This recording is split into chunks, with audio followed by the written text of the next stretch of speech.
When COVID-19 was still on the rise, and people were just walking out of quarantine, unknown vendors would make their rounds around Detroit, Michigan, selling an unlicensed MLP-themed product to adults. That product was an alcoholic beverage, known only as Pinkie Pie's Party Punch. The drink itself was never distributed by Hasbro, even with the label on the back showing its company logo, a website, and, strangely enough, a fake barcode. When these were given out, the sellers only took cash as payment. Some would be unreasonably rude to customers, often telling them to go away if they had insufficient funds. And apart from the drink's backside tab attempting to pass itself off as official,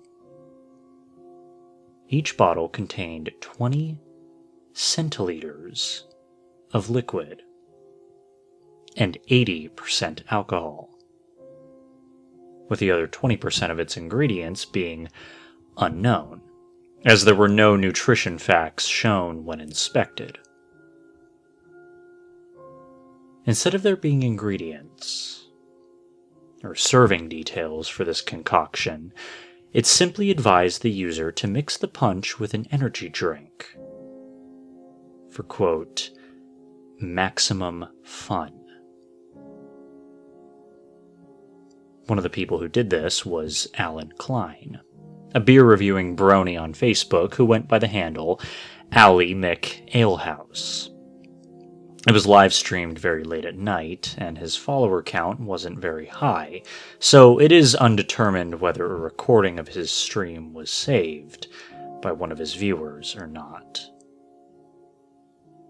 Now, in the stream, Alan showcases the bottle's advertising design, asking the audience why Hasbro would even entertain the idea of there being an alcoholic beverage, before proceeding to read the back. He then snaps open a can of Monster Energy and pours both fluids into a 16-ounce mug. He then proceeds to swig down the entire glass. He staggers a little, but quickly recomposes himself and gives his thoughts on how the drink tastes. And according to one of the witnesses, Silas Abbott, he described it as tasting like pure sugary cotton candy when left to wet the tongue, but having a strong kick of cranberries upon being swallowed. He goes on to discuss the overall intensity, what occasions this would be good for, etc. And throughout his description, he slowly started to get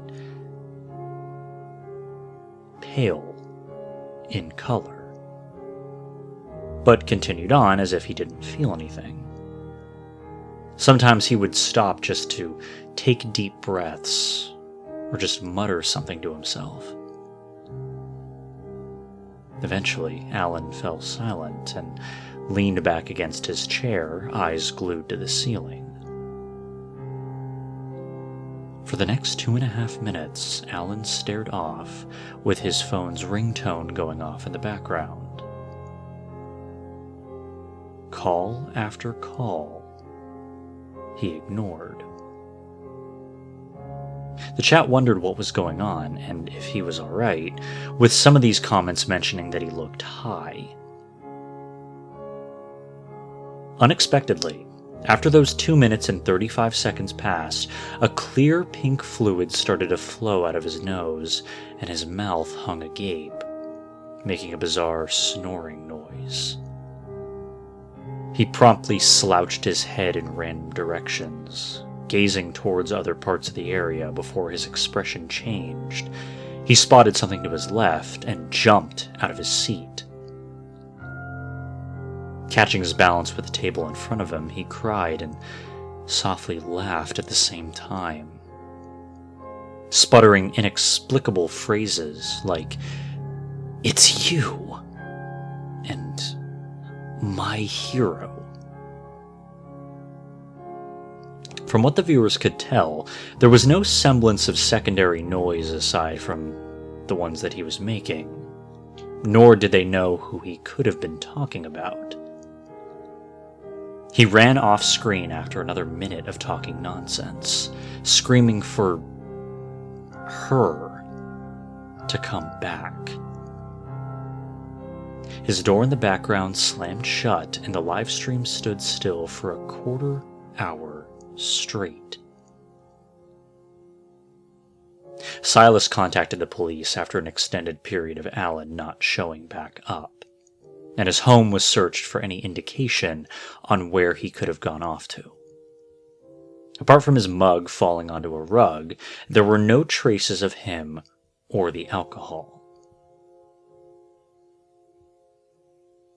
Alan never returned home,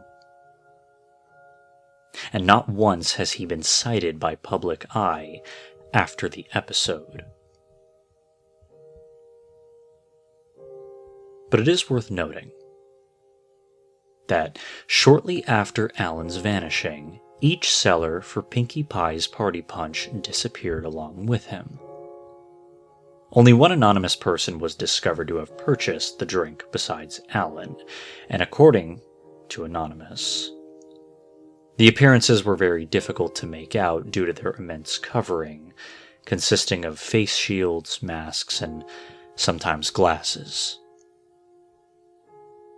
No matter what we've been made aware of, we still have no clue how the production of this drink could have led to such an outcome, let alone what else it might have contained other than alcohol.